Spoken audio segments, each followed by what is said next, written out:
Almost চেষ্টা করতে হবে পুরো সপ্তাহ জুড়ে আপনার খাদ্য তালিকায় সেই খাবারগুলো রাখতে। তার মধ্যেও আমি দইয়ের কথা বলবো, সামুদ্রিক মাছ, কুমড়োর বিচি যেটাতে সাইটোস্টেরন থাকে, যা হলো আপনার টেস্টোস্টেরনের মাত্রা বাড়াতে সাহায্য করে থাকে। কলা সারা পৃথিবীতে খুব জনপ্রিয় একটি ফল, যেটাকে আমি সুপার ফ্রুটস বলে থাকি, যার মধ্যে পটাশিয়াম এবং ভিটামিন বি কমপ্লেক্স থাকে।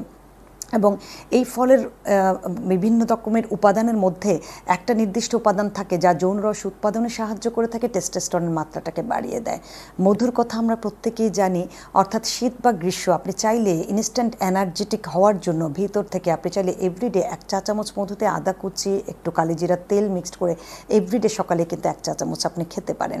এর পাশাপাশি যদি প্রোটিনের কথা বলি, সামুদ্রিক মাছের পাশে হলো ডিমের কথা বলবো, যেটা আপনি খাদ্য তালিকায় রেগুলার রাখবেন। পরিণত বয়সের একজন পুরুষ এবং নারী প্রতিদিন 1 থেকে 2টো ডিম রাখার চেষ্টা করবেন, কারণ আমরা ডিমটাকে বয়েল করে বা পোচ করে তার প্রপার পুষ্টিটা কিন্তু নিতে পারি, রেদার দেন আমরা ফিশ, চিকেন বা বিফকে অনেক প্রসেস করে ফেলি, যার কারণে তাদের অনেক খাদ্যগুণ কিন্তু নষ্ট হয়ে যায়। সেক্ষেত্রে ডিমের খাদ্যগুণটা আমরা প্রপারলি ইউজ করতে পারি।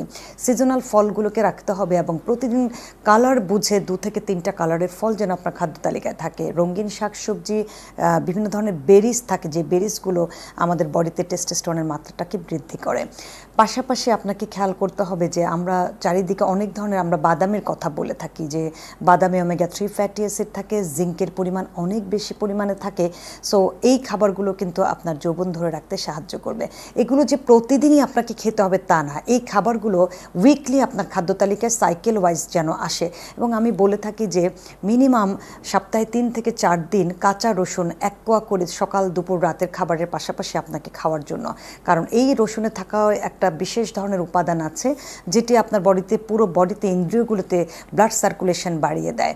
সো বডির ব্লাড সার্কুলেশন যত ভালো থাকবে, অক্সিজেন লেভেল যত ভালো থাকবে, নার্ভগুলো তত ভালো থাকবে, B complex, zinc, vitamin D, omega 3 এবং ফাইটোনিউট্রিয়েন্টগুলো আপনার বডিতে যে হরমোনের প্রাধান্য বিস্তার করে দিবে, অর্থাৎ হরমোনগুলোকে অ্যাক্টিভ রাখবে, সেক্ষেত্রে কিন্তু তখনই আপনি শুধুমাত্র আপনার যৌবনটাকে ধরে রাখতে পারবেন।